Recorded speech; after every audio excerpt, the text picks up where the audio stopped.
नहमदुहु नसल्ली अला रसूलिल करीम अम्मा बाद औज़ु बिल्लाहि मिनश शैतानिर रजीम बिस्मिल्लाहिर रहमानिर रहीम रब्बि इश्रह ली सदरी व यस्सिर ली अमरी वहलुल उक़दतम मिन लिसानी यफ़क़हू क़ौली वहलुल उक़दतम मिन लिसानी यफ़क़हू क़ौली वहलुल उक़दतम मिन लिसानी यफ़क़हू क़ौली।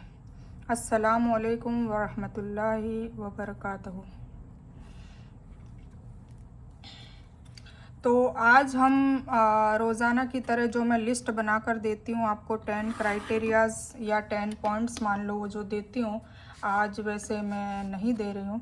क्यों? क्योंकि जो इम्पोर्टेंट जो बात है वो बताने से महरूम न रह जाऊँ, इसीलिए मैं आज आपको सिर्फ शब कद्र के बारे में बताना चाहूँगी। ठीक है, तो शब कद्र की रात में हमें क्या करना है। ठीक है, तो क्यों कई लोगों को नहीं पता होता है, कुछ लोग शब कद्र की रात एंजॉय करते हैं नाउज़ुबिल्लाह, मतलब तैयार होके नहा धो के और बाज़ारों में घूमने निकलते हैं। बाज़ार भी बहुत रंगीन और चारों तरफ लाइटें और जगमगाहट और सारा सजावट और सब कुछ करा हुआ होता है। तो मैंने अक्सर देखा है अहमदाबाद में जब हम लोग रातों को जगते थे तो कुछ लोग हमारे ही रिश्तेदार वगैरह वो घूमने को निकल जाते थे और मस्जिदों में सिर्फ नमाज़ पढ़ के और फिर पूरी रात वो इधर उधर घूमते थे बाज़ारों में और खाना पीना और ईद की तैयारियों की शॉपिंग और ईद के लिए शॉपिंग कपड़े ख़रीदना, मतलब उसमें टाइम ज़ाया करते थे। मैंने बचपन से ये देखा है।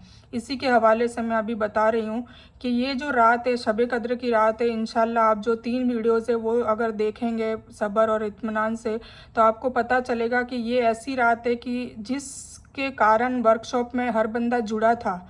जब मैंने शुरुआत में कहा था कि अगर आपको अपनी लाइफ में अपनी ज़िंदगी में सुकून चाहिए, अपनी परेशानियों का हल चाहिए, आप ये चाहते हैं कि मेरे हाथ उठने से पहले मेरी दुआएं कबूल हो जाए, अगर ये चाहिए, आप ये चाहते हैं कि अल्लाह मेरी हर अदा से हर अमल से राज़ी हो, अगर ये चाहिए, आप ये चाहते हैं कि अल्लाह ताला अपने रसूल के नक्शे कदम पर हमें चलाए और हुजूर पाक सल्लल्लाहु अलैहि वसल्लम के हाथ से शफाअत भी हमारी हो मैदान हशर में, और हुजूर पाक सल्लल्लाहु अलैहि वसल्लम के हाथ से जामे कौसर भी हमें पीने को मिले, और हुजूर पाक सल्लल्लाहु अलैहि वसल्लम पुलसिरात के रास्ते में हमें अपनी रोशनी नूर दिखाकर और हमें पुलसिरात का रास्ता पार भी करवा दे।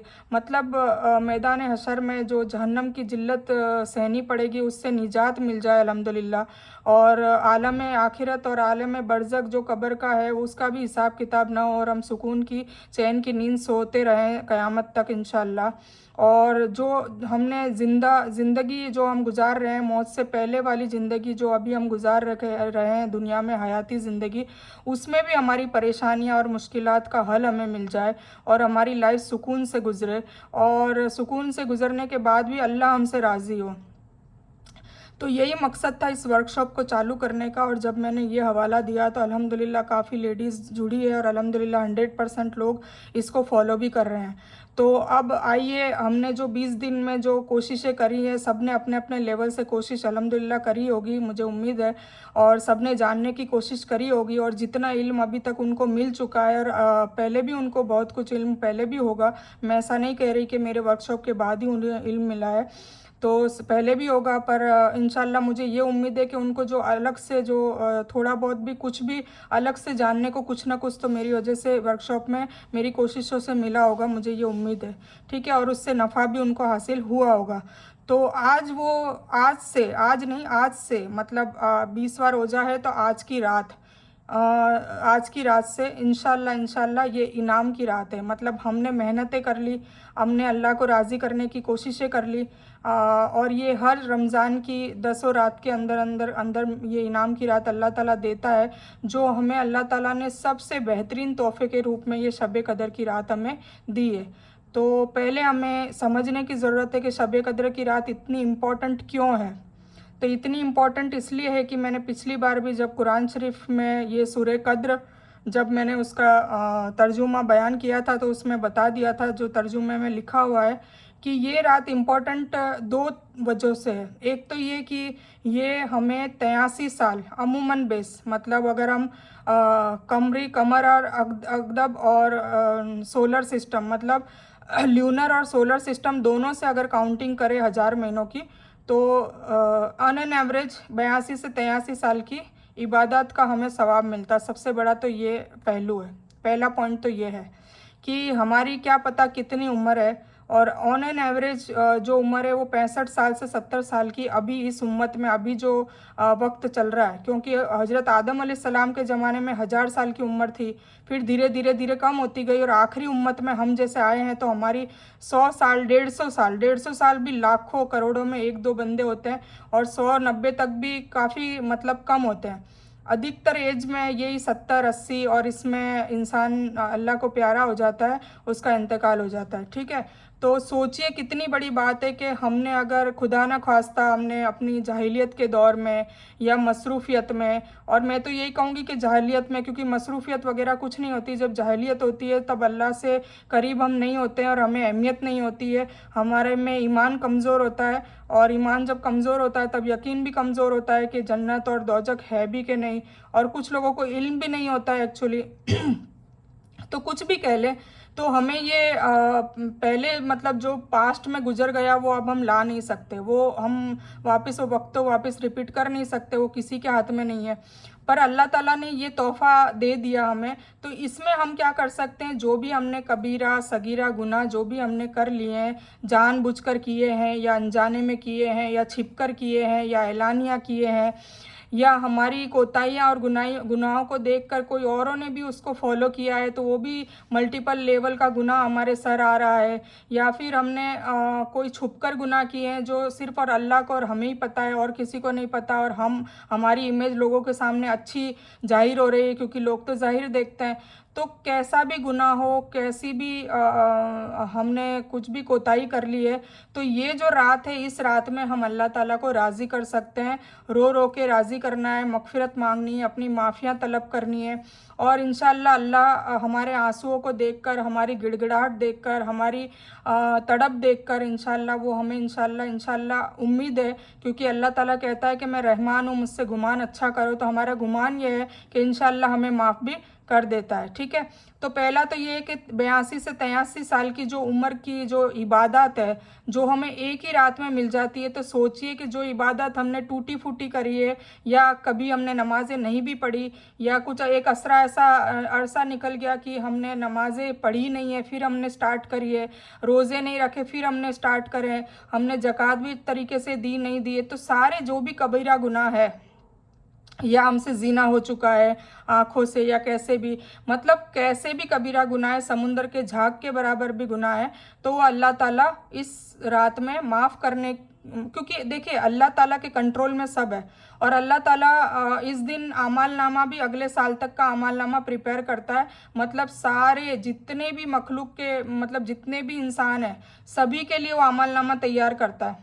ठीक है, तो उसमें पिछले अमाल नामे में कुछ गुनाह हो गए या नमाजें हमारी स्किप हो गई तो वो सब लिखी गई है, तो इस रात में हम वो सारी चीज़ें मिटवा भी सकते हैं, मतलब इतनी इस रात की अफजलियत है, और अल्लाह का बहुत बहुत एहसान और अल्लाह का शुक्र अदा करना चाहिए कि अल्लाह ताला ने ये रात देख के हमको नजात दे दी है। मतलब ये रात नहीं दी होती, शब कद्र की रात हमें नहीं मिली होती, तो हम पिछले अगले गुनाहों को माफ़ कैसे करवा सकते हैं, है ना।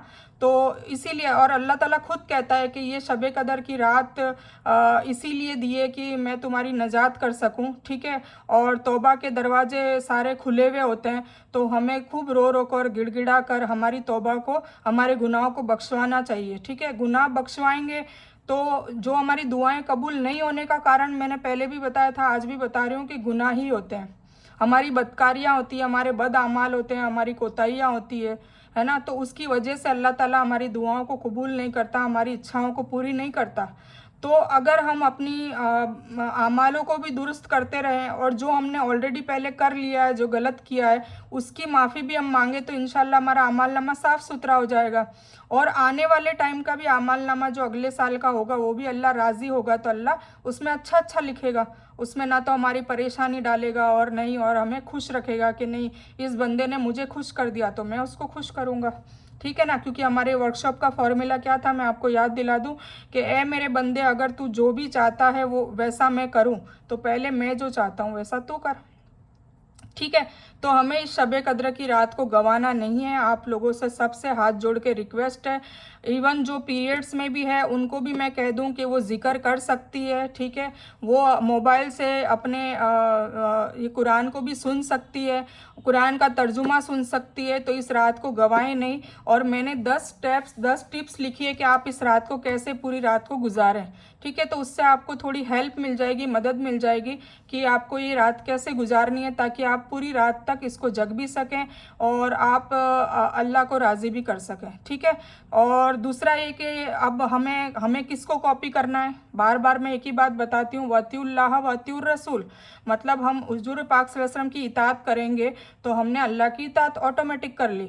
तो हुजूर पाक सल्लल्लाहु अलैहि वसल्लम इस रात में जब ये मौका आता था, आखिरी अशरा जो आता था, ये आखिरी अशरा है ना, तो आखिरी अशरा जो रमज़ान का आता था तब हुजूर पाक सल्लल्लाहु अलैहि वसल्लम क्या करते थे, तो हमें तो उनकी नकल करनी है। तो जैसा उन्होंने किया वैसा इंशाल्लाह हम भी करेंगे, ठीक है ना। क्यों? क्योंकि अल्लाह हुजूर पाक सल्लल्लाहु अलैहि वसल्लम ने जो किया अल्लाह उनसे राज़ी हुआ, और अल्लाह सबसे ज़्यादा राज़ी हुजूर पाक सल्लल्लाहु अलैहि वसल्लम से है। कैटेगरी वाइज देखें तो दुनिया में सबसे पहले महबूब कौन है? हुजूर पाक सल्लल्लाहु अलैहि वसल्लम। उनसे ऊपर कोई महबूब अल्लाह ताला को है ही नहीं। उसके बाद सब कैटेगरी वाइज आते हैं, उसके बाद दूसरे रसूल और अंबिया आते हैं, फिर नबी आते हैं, फिर उसके बाद सहाबा आते हैं, ताबेइन, तबे ताबेइन, वो सारी लिस्ट होती है, ठीक है। तो सबसे पहले मुकाम पे कौन है? और मैं हमेशा आपको हर वर्कशॉप में यही बोलती हूँ कि हमें हर काम अफजल वाला करना है। हमें दुआ अफजल मांगनी है, हमें तरीका अफजल तरीके से मांगना है, हमें कोई जिक्र करना है तो वो अफजल करना है, हमें नमाज पढ़नी है तो अफजल तरीके से पढ़नी है, हमें कुरान कि जो ये सीखना और सिखाना, ये अल्लाह के नबी ने सल्लल्लाहु अलैहि वसल्लम ने हदीस में बता दिया है कि ये सबसे बेहतरीन और आला काम कौन सा है? कुरान को सीखना और सिखाना। तो हम वही काम कर रहे हैं। और सबसे बेहतरीन नमाज में जो सबसे बेहतरीन है, अफजल क्या है कि उसको अव्वल वक्त पे नमाज पढ़ना, उसको ज़ाया ना करना। अजान हुई और आपकी नमाज शुरू हो जानी चाहिए। तो हमें हर चीज़ अफजल करनी है, हर चीज़ अफजल का मतलब हर चीज़ क्वालिटी, एलाइट्स, मतलब हर चीज़ प्राइम करनी है, ब्रांडेड करनी है, फालतू नहीं, ब्रांडेड चीज़ करनी है हर चीज़, ठीक है। तो अब ये शब कद्र में अब इनाम लेने का जब वक्त आ गया है, तो पहला पॉइंट मैंने आपको बता दिया कि 83 साल की अमूमन बेस हमारी इबादत का हमें सवाब मिल जाता है। मतलब जो भी हमने कोताहियाँ करी और इबादतें नहीं करी है, स्किप हो गई है, तो वो सवाब हम इसमें कैलकुलेट करके इसको मैनेज कर सकते हैं। क्योंकि क्या पता हम 83 साल जिए ही नहीं, और अब इस शब कद्र में अगर हमें ये रात मिल गई और हमने पूरी रात इबादत कर ली और अल्लाह ने वो काउंट कर ली, इबादत को मान लिया, तो फिर इंशाल्लाह हम 83 साल जितनी हमने इबादत करने का हमको सवाब मिल गया। और हम क्या पता 83 साल जिए भी नहीं तो हम तो हमारे उम्र से भी ज़्यादा इबादत करने का हमारे अमाल नामे में ऐड ऑन करवा सकते हैं। कितनी बड़ी बात है, सोचिए, इसको हल्के में ना ले, ये बहुत बड़ी अहमियत की बात है, ठीक है। एक तो ये पॉइंट हो गया। और दूसरा पॉइंट ये है कि आप अपने गुनाहों की बख्शिश भी करवाएंगे, और अल्लाह ताला जो अगले साल तक का भी अमलनामा तैयार करेगा, तो उसमें फ्यूचर में आप अल्लाह ताला को राज़ी रखेंगे तो इंशाल्लाह अल्लाह ताला अगला साल भी हमारा बेहतरीन उसमें लिख देगा, ठीक है। तो ये 2 पॉइंट की वजह से इसकी अहमियत ज़ाहिर होती है। बाकी आपको वो जो मैंने 3 वीडियो भेजे हैं, अगर आपने वो सब्र से और इत्मीनान से देखे होंगे तो आपको पता चला होगा। आई होप मैंने कहा नहीं, पर आप एक पेन और पेज लेकर बैठे होंगे और आपने जो जो डिटेल उसमें पॉइंट वाइज अगर आपको लगी हो तो आपको नोट करनी चाहिए, ताकि आप लोगों को भी ये इसके हवाले से बता सके और आपके ज़रिए से सोचें कि कुछ लोग रात नहीं जगते थे या जगते थे तो उसको फालतू में फिजूल में ज़ाया कर देते थे, घूम घुमा के बाज़ारों में, या टाइम वेस्ट करके, या मोबाइल का स्क्रॉलिंग करके, है ना। अगर घर में भी बैठे हैं तो मोबाइल में फालतू गेम्स वो खेल रहे हैं, या फिर वो फालतू कोई पिक्चर मूवी देख रहे हैं, तो नाउजुबिल्ला वो अपना टाइम ज़ाया कर रहे हैं, ठीक है। जबकि अल्लाह ताला ने ये इनाम के रूप में दिए। तो इस रात को तो हमें रेस लगानी चाहिए, हमें कमर को कस लेना चाहिए कि हमें बस ये रात को कैसे भी करके अल्लाह को मनाने का टाइम है। अल्लाह ने खुद कहा है कि इस रात में मुझे मना लो और अपना ज़िंदगी और आखिरत को संवार लो, है ना। तो ये मौका हर साल में 5 रातों के अंदर आता है, तो हमें इसको गंवाना नहीं चाहिए, ठीक है। तो आई होप आपको समझ में आ ही चुका होगा। तो मैं आपको 10 पॉइंट्स बयान करती हूँ। उससे पहले मैं ये बता दूँ कि हमारे हुजूर पाक सल्लल्लाहु अलैहि वसल्लम इस रात में ये जब टाइम आ जाता था तब क्या करते थे। तो आयशा रदिल्लाह ताला अन्हा का कॉल है कि जब भी ये आखिरी अशरा शुरू होता था, जैसे कि आज से शुरू हो जाएगा, मतलब हो चुका है, आज से मगरिब के बाद 20 रोज़ों की मगरिब के बाद स्टार्ट हो जाता है, ठीक है। तो ये असरा जब शुरू हो जाता था तो ईद से एक रात पहले तक हुजूर पाक सल्लल्लाहु अलैहि वसल्लम कमर कस लेते थे। कमर कस लेने का क्या मतलब होता है? फिजिकली मेंटली तैयार हो जाते थे कि अब मुझे सिर्फ अपनी अल्लाह की इबादत में लगना है, मुझे कोई भी दुनियावी काम या कोई भी एक्स्ट्रा काम या फालतू काम मुझे नहीं करना है। खैर रसूलुल्लाह सल्लल्लाहु अलैहि वसल्लम तो जन्नती शुरू से थे, मतलब उनको नबूवत मिली, रसूल बन गए तो जन्नती तो है ही, उनको तो वैसे भी, पर फिर भी उन्होंने हमें बताने के लिए सब कुछ किया है ना, कि इस रात में कमर कस लो आप लोग। मैंने करी, कस ली है तो आपको भी करनी है, क्योंकि सुन्नत है, हमें हुजूर पाक सल्लल्लाहु अलैहि वसल्लम की नकल करनी है, ठीक है। तो पहले तो वो ये करते थे कि कमर कस लेते थे, तो हमें भी कस लेनी है। फिर इसकी तैयारी कुछ टाइम कुछ दिनों पहले से करते थे, मतलब जगने का मामूल, खैर उनकी तो आदत थी, उनके लिए तहज्जुद फ़र्ज थी, पर हमें बताने के लिए कि भाई अगर आप अचानक जगोगे तो आपकी तबीयत ख़राब होगी, आप जग नहीं पाओगे, आपको बार बार नींद आएगी, ऊँग आएगी, और ऐसी कंडीशन में हम शिद्दत से जो इबादत करनी है या अल्लाह से जो माफ़ी मांगनी है, उसकी जो शऊर होगा, उसमें जो कशिश होगी वो नहीं आएगी, आप खुद समझ सकते हैं, ठीक है। तो उसकी प्रैक्टिस करनी होगी रातों को जगने की, कि भाई कैसे रातें जगी जाती है। तो वो कई दिन पहले से करनी होनी चाहिए, कि 20 एटलीस्ट रमज़ान में शुरू कर देनी चाहिए, कि पहले रमज़ान से तहज्जुद के में, मतलब आप सहरी में उठते ही हैं तो आप 2:30-3 बजे उठें और वज़ू करके आप पहले तहज्जुद को परफॉर्म करें, खूब अल्लाह से रो रो के दुआएं करें, और फिर उसके बाद सहरी बनाएं और सहरी करें और फिर मामूल करें। तो उससे क्या होगा कि आधा हिस्सा रात का आपको जगने की जो प्रैक्टिस हो जाएगी, और वैसे भी हो ही जाती है, क्योंकि सहरी में अमूमन औरतें और हम सब इस टाइम में जगते ही हैं, ठीक है। तो उसको ज़ाया ना करें, और उसको किचन के कामों में ही बिल्कुल धीरे धीरे करके, और उसको वक्त को बर्बाद ना करें, ठीक है। थोड़ी फुर्ती रखें अपने कामों में, थोड़ा जज्बा रखें कि नहीं, मुझे तहज्जुद भी परफॉर्म करनी है और मुझे अपने घर वालों को सहरी भी बना के खिलानी है। तो आपको ये दोनों काम करने के लिए थोड़ा टाइमिंग का सेट करना है, और आपको तहज्जुद को नहीं गंवाना, तहज्जुद पढ़नी ही पढ़नी है, ठीक है। तो उससे 2 फ़ायदे होंगे। एक तो अल्लाह ताला खुद कहता है तहज्जुद में, ये तो पूरी मतलब पूरे साल के लिए, ऐसा नहीं कि शब कदर या रमज़ान में है, पूरे साल के लिए अल्लाह कहता है कि मैं ये जो तहज्जुद का टाइम है, मतलब फजर से कुछ 2-3 घंटे पहले आसमान पे अल्लाह ताला आ जाता है, और अल्लाह ताला खुद कहते हैं कि है कोई मांगने वाला जिसको मैं इनाम दूं या उसकी ज़रूरत को पूरी करूं, है कोई मांगने वाला कि अपनी बख्शिश बख्शवा ले, मतलब अपने गुनाहों की तौबा कर ले और अपने गुनाह को माफ़ करवा ले। ये तो हर रात अल्लाह ताला पहले आसमान पे आते हैं, ठीक है। पर खैर हम अगर रमज़ान के अलावा नहीं कर पाते हैं, खैर करना चाहिए पर नहीं कर पाते हैं, तो एटलीस्ट हमें रमज़ान में 20 रोज़ों में ये प्रैक्टिस करनी चाहिए, ताकि हम शब कद्र का जब अशरा स्टार्ट हो तो हम एटलीस्ट आधी रात जगने के लायक हो जाएं, मतलब हम फिज़िकली ट्रेंड हो जाएं कि हम आधी रात तो जग सकते हैं, ठीक है।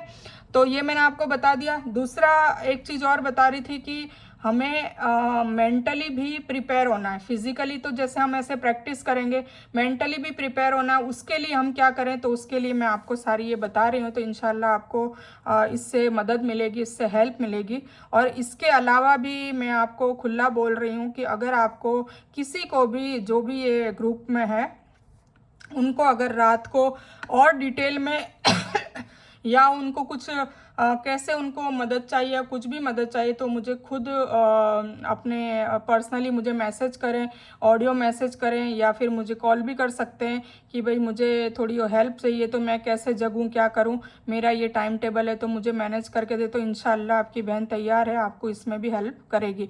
बाकी इन जनरल मैंने जो बनाया, इंशाल्लाह किसी को मेरे ख्याल से ज़रूरत नहीं पड़ेगी, इसमें सब कुछ मैंने ऐड ऑन कर दिया है। अल्हम्दुलिल्लाह आपको इससे काफ़ी मदद मिलेगी। और आज मैंने, देखिए मेरी हिंदी इतनी अच्छी नहीं है, पर फिर भी मैंने कुछ बहनों का दिमाग के में रखते हुए, क्योंकि मुझे पता है कुछ लोगों को इंग्लिश नहीं आती है, तो मैंने हिंदी में भी लिखने की कोशिश करी है। तो आप इसको अच्छे से नोट डाउन कर लेना अपनी लैंग्वेज में, और आपको 10 रात इस तरीके से परफॉर्म करने की कोशिश करनी है। देखिए नियत करेंगे तो अल्लाह मदद करेगा, ठीक है। तो मैं आप स्टार्ट करती हूँ। आउज़ु बिल्लाहि मिनश शैतानिर रजीम, बिस्मिल्लाहिर रहमानिर रहीम। सबसे पहले तो आखिरी अशरे की जो दुआ है ना, वो मैं लिखना भूल गई हूँ, तो मैं वो बता देती हूँ आपको। आखिरी अशरे की जो दुआ है, अल्लाहुम्मा अफुवन तुहिब्बुल अफ़्वा फ़अफ़ु अन्नी, ठीक है, ये पढ़नी है। मैं यहाँ लिख देती हूँ, अल्लाहुम्मा अफुवन तुहिब्बुल अफ़्वा फ़अफ़ु अन्नी। मतलब इसका मतलब क्या है? ए अल्लाह, तू हमें माफ़ कर दे क्योंकि तुझे माफ़ करना पसंद है, ठीक है ना। अल्लाह गुनहगार की तौबा को बहुत, मतलब तौबा करने वाले लोग अल्लाह को बहुत पसंद है। अत्तवाबीन, तौबा करने वाले लोग अल्लाह को बहुत पसंद है। जब एक मुत्तकी बेगुनाहगार, मतलब ईमान वाला मुत्तकी मोमिन जिसने कभी गुनाह नहीं किया हो, जब वो अल्लाह को पुकारता तो अल्लाह एक बार कहता है लब्बैक, मतलब मैं हाजिर हुए मेरे बंदे। पर अगर उसकी जगह मोमिन मुत्तकी की जगह अगर कोई गुनहगार बंदा आ जाता है अचानक और अल्लाह से तौबा करता है और अल्लाह को पुकारता है, तो अल्लाह 3 बार कहता है लब्बैक लब्बैक लब्बैक। सोचिए, मतलब इतनी मोहब्बत करता है। क्योंकि अल्लाह के करीब आता है ना वो शैतान को छोड़कर, तो उसके लिए भी मुश्किल होता है अल्लाह के करीब आना, क्योंकि सारी अय्याशियाँ छोड़कर, गुनाहों को छोड़कर अल्लाह के रास्ते में चलना कोई आसान नहीं है ना। पर फिर भी वो आ रहा है तो अल्लाह बहुत खुश होता है और 3 बार कहता है लब्बैक लब्बैक लब्बैक, ठीक है। तो आप लोग मायूस ना हो और घबराए नहीं और तौबा करते रहें, इंशाल्लाह अल्लाह माफ़ करेगा। और ये जो रात है ये तौबा करने की ही रात है, इसीलिए आयशा रज़ियल्लाहु ताला अन्हा को हुजूर पाक सल्लल्लाहु अलैहि वसल्लम ने बताया था कि कसरत से ये वाला अस्कार करो, ये वाला अल्लाहुम्मा अफुवन तुहिब्बुल अफ़्वा फ़अफ़ु अन्नी। ए मेरे रब, मुझे माफ़ कर दे, मैं मगफिरत चाहती हूँ और तुझे माफ़ करना पसंद है, इसलिए मुझे माफ़ कर दे, ठीक है। इसका मतलब ये है। तो ये कसरत से पढ़ते थे, तो आज से हमें तस्बीह में भी यही पढ़ना है, दिन रात ये पढ़ना है। और इसके अलावा रात को भी जब भी, मतलब आप इबादत से, निफलों से या कुरान का, मतलब सब पूरी रात अलग अलग तरीक़ों से हमें स्टेप वाइज बितानी है। तो उसमें कोई स्पेशली ऐसे जो पर्चे छपते हैं और ये सब होता है, ऐसा कुछ स्पेशली कुछ भी नहीं है। शब कद्र में सब अपने अपने हिसाब से जगें, बस जगना शर्त है और अल्लाह से माफ़ी तलब करना शर्त है। रो रो के माफ़ी करें, अल्लाह कैसे भी मान जाता है। और अल्लाह की इबादत में मशगूल रहना फ़र्ज़ है। अब इबादत आप कुछ भी कर सकते हैं, कुछ अरसा आप निफली नमाज़ें पढ़े या तरावी पढ़ लेंगे और तहज्जुद पढ़ लेंगे 8 रकात, तो उसमें भी बहुत सारी निफलें वैसे भी ऐड ऑन हो गई। और हम कुरान का भी उसमें तजवीद कर लेंगे, तो ये बेस्ट है। और उसके बाद फिर थोड़ा अरसा हम कुरान को ट्रांसलेशन के साथ पढ़ें, तर्जुमे के साथ शुरू करें 10 दिन। और पूरी रात में आप तकरीबन नहीं करते भी 3-4 घंटे अगर पढ़ते हैं, तो इंशाल्लाह मुझे उम्मीद है कि आपके 10 दिन में एक कुरान तर्जुमा पूरा ख़त्म कर लेंगे आप। तो वो बेस्ट है मेरे हिसाब से, तो कि वो आप पढ़ें बैठकर, ठीक है। फिर अगर उससे मान लीजिए उससे थोड़ा सा आप फिज़िकली आप थक जाए, मेंटली थक जाए, तो फिर आप लेटे लेटे अस्कार करते रहें। अस्कार में आप ये वाली अल्लाहुम्मा अफ़ुवन तुहिब्बुल अफ़्वा फ़अफ़ु अन्नी खूब पढ़ें, अल्लाहुम्मा अज़िरना मिनन नार पढ़ें, मतलब जहन्नम से निजात के लिए और अपनी गुनाहों की माफ़ी के लिए आप खूब तस्बीह करें, ठीक है। और आप चाहें तो सलातुल तस्बीह भी पढ़ सकते हैं, आप में हिम्मत है तो वो भी पढ़ें। कुल मिला के अल्लाह की इबादत में आपको वक्त निकालना, ना ही कि आपको मोबाइल स्क्रॉल करने में निकालना है, ना ही बाज़ारों में घूम के निकालना है, और ना ही सो के निकालना है। गफलत में पड़े हैं, सो गए और ठीक है देखी जाएगी, ऐसा नहीं होता है, ठीक है। फिर हम परेशान होते हैं साल भर। तो अगर हम साल भर की अगर खुशियाँ और हमारी जहन्नम से निजात और मगफ़िरत और हमारी गुनाहों की माफ़ी और टूटी फूटी इबादतें को सही इबादत में कन्वर्ट करना, तब्दील करना, 82 साल की इबादत के बराबर करना, ये सभी अगर हम सिर्फ 5 रातों में अगर हम कर सकते हैं, अल्लाह ने मौका दिया है, तो हमें ये 5 रातें जगने में क्या दिक्कत है। सिर्फ 5 रातों की मेहनत से, जैसे कि हज करने बंदा जाता है तो एक्चुअली में हज तो 5 दिन का होता है, तो वो 5 दिन के हज में जो भी तकलीफ़ें होती है, कई हाजियों को, कई रिलेटिव्स को मैंने देखा है कि आके बहुत रोते हैं कि हम तो परेशान हो गए। कोई कहते हैं कि हमने तो वहाँ मरने की दुआ मांग ली, इतने हम परेशान हो गए। तो सोचिए कि आपको 5 दिन भी मुशक्क़त या तकलीफ़ात आती है, तो आप इतनी शिद्दत से मौत मांगने लग जाते हैं। तो हमारे हुजूर पाक सल्लल्लाहु अलैहि वसल्लम ने तो 23 साल वो परेशानियां सही है, जबकि हमें कोई जैसी हुजूर पाक सल्लल्लाहु अलैहि वसल्लम को परेशानी मिली वैसी तो हमें मिलती नहीं है। सिर्फ उन्होंने जो इबादत करी वो तरीका हज में हमें परफॉर्म करना होता है, फिर भी हम इतने उकता जाते हैं। हुजूर पाक सल्लल्लाहु अलैहि वसल्लम के तो चाचा और कई दुश्मन उनके पीछे इबादत करने में भी, मतलब गार में भी वो करते थे, तो पीछे उनके दुश्मन उनको वार करने और कत्ल करने के लिए आ जाते थे। तो ये सब भी परेशानियां झेलते थे, पत्थरे मारते थे, बद्दुआएं देते थे, अनसन बोलते थे। तो ये सब तो हमें हज में नहीं होता ना। हज में तो वहाँ इतनी सारी हमें आराइशें मिलती है और इतनी सारी हमारी वहाँ पे हेल्प होती है और हम हमारी खिदमत में पूरा अरब लगा हुआ होता है। उसके बावजूद हम 5 दिनों में इतना घबरा जाते हैं, इतना उकता जाते हैं। सोचिए हुजूर पाक सल्लल्लाहु अलैहि वसल्लम ने अपनी ज़िंदगी कैसे बिताई होगी। तो ये एहसास करवाने के लिए ही अल्लाह ताला ने हज डाला है। कोई भी इबादत को अल्लाह ताला ने इसलिए डाली ताकि हम हमारे नबी और रसूल की जो खिदमत है, जो उनकी तकलीफ़ात है, उसको महसूस कर सकें। और वो 5 दिन की इबादत में हमें पूरा, मतलब अल्लाह ताला कहता है कि अगर तुम्हारा हज कबूल हो जाता है, 5 दिन तुम्हारी दुआएं और तुम्हारी रो रो के जो मगफिरत तुम मांगते हो अराफात में, और वो मैं कबूल कर देता हूँ, और इंशाल्लाह कबूल ही करता है। बुला लिया मतलब कबूल कर दिया, हमें गुमान नेगेटिव कभी नहीं रखना चाहिए। तो अल्लाह ताला कहता है कि मैं हाजी को ऐसा कर देता हूँ उस वक्त के जैसे कि माँ से पेट से पैदा हुआ बच्चा। माँ के पेट से पैदा हुआ बच्चा थोड़ा ना गुनहगार पैदा होता है, वो तो पाक पैदा होता है, उसने कुछ भी गुनाह नहीं करे होते हैं। उसके बाद वो बड़े बड़े धीरे धीरे बड़ा होता है और फिर वो गुनह में शरीक होता है और उसके वसवसों में आता है और शैतानी हरकतों में आ जाता है, चंगुल में आ जाता है। तो सोचिए कितना बड़ा सवाब मिल गया। तो फिर हम ये कह दें कि भाई 5 दिन हमें कितना बड़ा अल्लाह इनाम दे रहा है हज में भी, कि 5 दिन तुम ये मुश्किलात तुम सहन कर लो, बर्दाश्त कर लो, और तुम्हें मैं ऐसा पाक कर दूंगा जैसे माँ के पेट से बच्चा निकला हो। इसी तरह से ये 5 रातों की इबादत में कहा जाता है कि तुम्हें ऐसा कर दूंगा जैसे तुम्हारा अमलनामे में कोई गुनाह लिखा ही नहीं हो, तुम्हारा अमलनामा साफ सुथरा कर दूंगा। पर उसके लिए तुम्हें कोशिश करनी पड़ेगी, तुम्हें जगना पड़ेगा, तुम्हें मेहनत करनी पड़ेगी। लेटे लेटे और टाइम ज़ाया करके या मोबाइल को स्क्रॉल करके या कोई मूवी देख के या बाज़ारों में घूम के तो वो मिलेगी नहीं। कुछ तो मेहनत करनी पड़ेगी ना, कुछ तो कोशिश करनी पड़ेगी। इवन दुनिया में भी हम कोई डिग्री या कोई हासिल करना चाहते हैं तो उसके लिए सभी मेहनत करते हैं। कोई हुनर के लिए भी मेहनत होती है, कोई डिग्री पानी होती है उसके लिए भी मेहनत होती है। रातों को जग के बच्चे पढ़ते हैं, हमने भी पढ़ाई करी है ना। तो बैठे बैठे तो कुछ नहीं मिलेगा। और सोचिए ये इतनी 5 रातों में इतनी बड़ी बड़ी इनामत दे रहा है तो अल्लाह ताला तो बहुत बड़ी बात है कि हमें 5 रातें तो फिर जगनी चाहिए। इसको छोड़ देंगे तो सबसे बदनसीब हम ही होंगे। ठीक है, तो ये सारी बताने का मेरा मकसद इसीलिए था ताकि आपको पता चले कि अहमियत शब कद्र की क्या है। ठीक है, और जो वर्कशॉप में हमारा जुड़ने का मकसद था वो हल होने का अब टाइम आ गया आज से, रात से।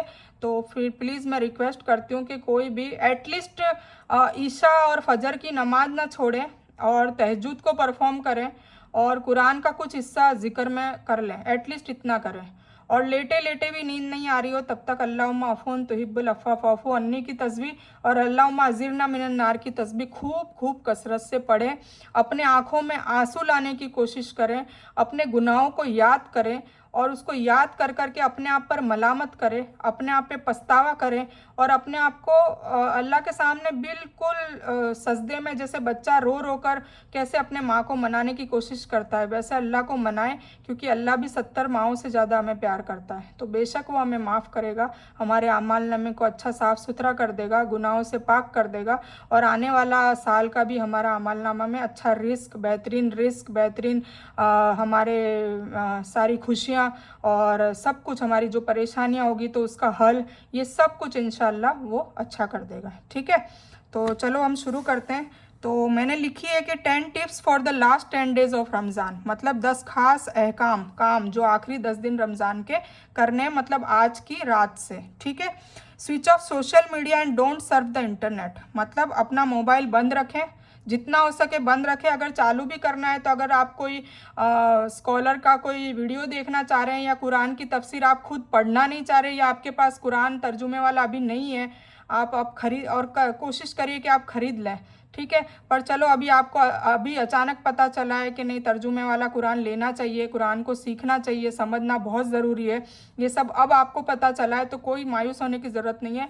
अभी मोबाइल में खूब कंटेंट भरे हुए हैं। अगर आप कोई चाहेगा तो पर्सनल मैसेज करें, मैं उनको कुरान की तफसीर भी भेज दूंगी एक एक पारे की, तो वो आप उसको सुनने के लिए मोबाइल का नेट ऑन रखें। बाकी फालतू चीज़ों के लिए आप अपना मोबाइल को बंद रखें और नेट भी बंद कर दें, उससे आपका ध्यान इबादत में ही रहेगा, भटकेगा नहीं। ठीक है, तो सबसे पहला काम तो आपको ये करना है, क्योंकि सबसे बड़ा शैतान अभी हर घर में उसका मोबाइल है। ठीक है, क्योंकि यही या तो मोबाइलों में हम लोग बातें करते रहते हैं अपने माओ से या दोस्तों से या ऐसे, और या फिर हम नेट सर्फ चालू करके स्क्रॉलिंग हमारी उंगलियां घुमाते रहते हैं और फालतू की चीज़ें देखते रहते हैं और अपना टाइम ज़ाया करते हैं। इसीलिए मैंने सबसे पहला नंबर ये डाला है। ठीक है, दूसरा नंबर है don't waste time with Eid preparation. एक दूसरा ये और बहुत बड़ा वो होता है कि लोग पहले ईद की तैयारियां पहले नहीं करते, रमज़ान से पहले नहीं करते, और ज़्यादातर 90% लोग ये आखिरी अशरे में करते हैं। चलो तुमने पहले नहीं करी कोई बात नहीं, पहला असरा निकल गया उसमें कर लो, दूसरे असरे में कर दो, तो तीसरे असरे में तो बिल्कुल आप टाइम को ज़ाया मत करो, दिन में भी, क्योंकि अगर आप पूरी पूरी रात जगेंगे, अच्छे से जगेंगे, तो दिन में आपको आराम भी चाहिए। तो दिन में आप खूब सोएंगे, अच्छे से अपनी फिजिकली सारी थकान मिटा देंगे, तो इंशाल्लाह नेक्स्ट रात आप फिर से अच्छे से जग पाएंगे ना। इसीलिए तो एहतिकाफ में बैठने का कहते हैं। तो एहतिकाफ में क्या होता है कि फालतू रूटीन वाले दुनियादारी वाले काम कम से कम, जैसे हुजूर पाक सल्लल्लाहु अलैहि वसल्लम तो गारे हिरा में जाके रमज़ान को करते थे, बिल्कुल कट ऑफ कर देते थे दुनियादारी से, क्योंकि वो भी तिजारत करते थे, वो भी काफ़ी सारा काम और गवर्नर भी थे, पर फिर भी वो अकेले में रमज़ान बिताना पसंद करते थे। और फिर नबूवत के मतलब कुछ बात तो मतलब मस्जिद में, घर में, कहीं भी, पर वो कट ऑफ हो जाते थे दुनियादारी से ज़्यादातर। और उस वक्त तो मोबाइल भी नहीं था, टीवी भी नहीं था। अभी हमारे घर में काफ़ी शैतानी असलाफ मौजूद है, तो प्लीज़ उससे दूर रहें।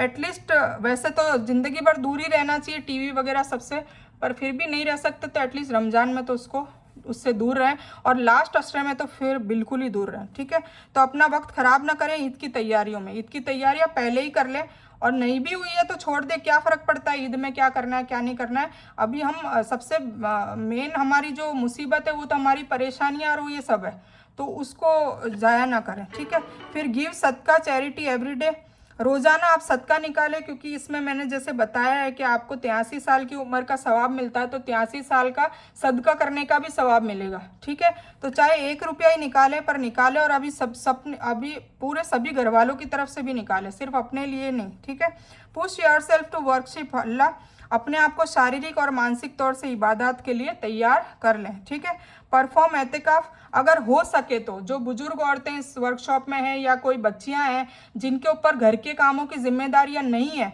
तो वो एतिकाफ ज़रूर करें। ठीक है, और एतिकाफ में क्या होगा कि वो एक तो दुनियादारी से दूर हो जाएगी, अल्लाह की इबादत में ज़्यादा कनेक्टेड रहेगी, और ज़्यादा से ज़्यादा मेरी ये राय है कि एतिकाफ में ज़्यादा से ज़्यादा तर्जुमे के साथ कुरान को पढ़ें। इस 10 दिन में कुरान शरीफ ख़त्म करने की कोशिश करें, सिर्फ तर्जुमा पढ़ें, सिर्फ तर्जुमा पढ़ें। ठीक है, अगर किसी के पास कुरान अवेलेबल नहीं है तर्जुमे वाला तो ख़रीद कर ले आएँ, और फिर भी उनको नहीं ला पा रहे हैं तो मैं मोबाइल में उनको भेज दूँगी, आप प्लीज़ उसको सुने ध्यान से। ठीक है, तो ये आप काम करें, और तहज्जुद को ना छोड़ें, तरावी को ना छोड़ें, और सलातुल तस्बीह अगर आप में कुव्वत ज़्यादा है तो वो पढ़ लें।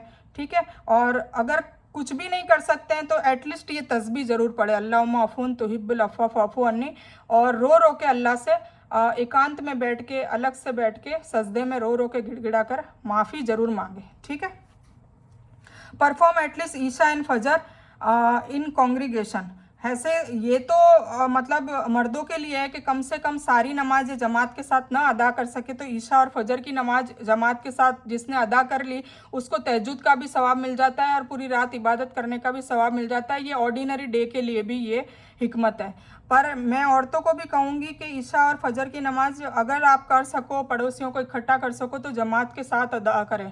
उससे ये होगा कि एक तो आपकी रात पूरी मकबूलियत वाली हो जाएगी, आप सोएंगे नहीं, गफलत नहीं आएगी, क्योंकि ग्रुप में होते, जमावट होती तो नींद नहीं आती है। और दूसरा ये कि एक दूसरे को मोटिवेशन मिलता रहेगा और हमें गलबा नहीं आएगा नींद का। ठीक है, तो हो सके तो आप ऐसा कर सकते हैं। परफॉर्म कियाम एट नाइट, रात को इबादत में नमाज आप मतलब कैसे आप इबादत पूरी रात में गुजारें, नमाज पढ़ें, जिक्र करें, कुरान को समझकर पढ़ें, तौबा करें, दुआ मांगें, तस्बीह पढ़ें, तहज्जुद को ना छोड़ें। तो ये सारी चीज़ों में आप अपनी रात को गुजारें, ठीक है। फिर constantly ask Allah for forgiveness and freedom from the hell fire, लगातार अल्लाह से माफ़ी मांगते रहें, अपने गुनाहों की बख्शिश भी करवाएं और जहन्नम से हमेशा हमेशा के लिए निजात को चाहें, क्योंकि देखो मौत कभी भी आ सकती है। अगर इंशाल्लाह हमें अल्लाह ने माफ़ कर दिया और अल्लाह राज़ी रहा और हमें मौत आ गई तो इंशाल्लाह हम डायरेक्ट जन्नत में जाएंगे, ठीक है। तो इसीलिए ये बहुत ज़रूरी है और हर दिन को अपना आखिरी दिन समझकर तौबा मांगे, ठीक है। Strive in every potential night and recite the सुन्ना दुआ, सारी रात जागने की मेहनत करें, रेस लगाएं, एक दूसरे से होड़ करें कि जैसे हम दुनिया में कैसे होड़ करते हैं, ये कार लिया है तो मैं भी लाऊंगी, इसके बंगला है तो मैं भी बंगला लूंगी, ये तो ये होड़ में ना फंसे पड़े। होड़ हमेशा, ये हमारे उस्ताद भी सिखाते थे बचपन में कि होड़ हमेशा कैसी करो, इबादत में करो कि ये तहज्जुद पढ़ती तो मैं क्यों नहीं पढ़ती, ये 5 वक्त की नमाजें पढ़ के इसने कुरान के 2 पारे कवर कर लिए, मैंने क्यों नहीं करे। तो उसमें इबादत में और अल्लाह के करीब आने में रेस लगाएं, तो इस रात में तो खास कर लगाएं, ठीक है। तो रेस लगाएंगे, कंपटीशन करेंगे तो इंशाल्लाह आप पूरी रात जग पाएंगे, ठीक है। तो लगातार अल्लाह से माफ़ी मांगे और जहन्नम से निजात मांगे, सारी रात जागने की मेहनत करें, रेस लगाए और सुन्नत दुआओं को मांगे। सुन्नत दुआएं मतलब हुजूर पाक सल्लल्लाहु अलैहि वसल्लम ने जो दुआएं मांगी वो वाली दुआएं आप मांगे, ठीक है। अगर आपको किसी को लिस्ट चाहिए होगी तो इंशाल्लाह मैं लिस्ट भी आपको भेज दूंगी, ठीक है। और आखिरी मैंने लिखा है कि बात मतलब आप नहाएं कब, जब मगरिब की अजान हो जाए ना तो कोशिश करें कि आप नहाएं, उससे 2 फायदे होंगे। एक तो आप पाक तरीन हो जाएंगे और अल्लाह के मतलब अल्लाह के सामने खड़े होने के लिए, अल्लाह जब नमाज पढ़ते तो सामने होता है ना, तो सामने खड़े होने के लिए हम अच्छे साफ़ सुथरे और पाक तरीन होके जाएंगे तो अल्लाह को पाक साफ लोग, पाक बंदे पसंद है, तो अल्लाह राज़ी होता है। और दूसरा है कि हमारी नींद गायब हो जाएगी, उससे हमें कम से कम 6-7 घंटे तक नींद नहीं आएगी, तो हमें उसमें भी थोड़ा सपोर्ट मिलता है। तो इसीलिए आप कोशिश करें, लोग बेरी के पत्तों से भी नहाते हैं तो जादू टोना और ये सब भी इस रात में कहते हैं कि निकल जाता है, स्कॉलर्स कहते हैं, तो आप बेरी के पत्तों को डाल के भी नहा सकते हैं एटलीस्ट, नहीं तो आप वैसे भी नहा सकते हैं। और फिर इत्र लगाएं, perfume apply perfume and adorn yourself for this great night, तो नहाएं, इत्र लगाएं और अपने आप को इस महान रात के लिए तैयार करें, ठीक है। तो प्लीज़ इसको हल्के में ना लें और इंशाल्लाह मुझे उम्मीद है कि आप सभी लोग ये 10 रातों को जगेंगे और अल्लाह से माफ़ी तलब करेंगे और अल्लाह को राज़ी कर लेंगे और इंशाल्लाह जैसे ही अल्लाह आपसे राज़ी हो गया तो इंशाल्लाह आपकी दुआएं हाथ उठने से पहले ही कबूल हो जाएगी, इंशाल्लाह इस बहन का वादा है, ठीक है। तो बस आज का वीडियो इतना ही था, मुख्तसर था, क्योंकि मेन मेरा मकसद यही था कि शब कद्र की आप अहमियत समझें और इसीलिए मैंने आज का ये वीडियो बनाया है। और कुछ बातें जो मैं नहीं बोल पाई तो वो सारी बातें उस वीडियो में ऑलरेडी है, इसीलिए मैंने वो तीनों वीडियो भेजी हैं, तो उसको भी प्लीज़ स्किप ना करें और वो तीनों वीडियो भी देखें और आज का मेरा ये वीडियो भी देखें। तो आज प्लीज़ मैंने इतना सा ही करा है, तो इस बयान को मैं ख़त्म करती हूँ। तो इस बयान में कुछ भी दीन की अच्छी बात है वो अल्लाह की तरफ से है और बुरी या गलत बात जो गलती से अनजाने में हो गई, जो मुझे पता भी ना चला हो, वो मेरी तरफ से है और उसके लिए मैं अल्लाह से और आप लोगों से माफ़ी की तलबगार हूँ। मैं कोई आलिमा नहीं हूँ, एक तालिब इल्म हूँ। अल्लाह मेरी कोशिश से आपको सही नफ़े बख्श इल्म पहुँचाए और आपकी ज़िंदगी और आखिरत में सकीनत पहुँचाए, यही तमन्ना है। आमीन रब्बल आलमीन। रब्बना आतिना मिन लदुनका रहमतन व हय्यि लना मिन अमरिना रशदा। अल्लाहुम्मा सल्लि अला मुहम्मद व अला आलि मुहम्मद कमा सल्लैता अला इब्राहीम व अला आलि इब्राहीम इन्नका हमीदुम मजीद। अल्लाहुम्मा बारिक अला मुहम्मद व अला आलि मुहम्मद कमा बारकता अला इब्राहीम व अला आलि इब्राहीम इन्नका हमीदुम मजीद। व आखिरु दावाना अनिल हम्दुलिल्लाहि रब्बिल आलमीन।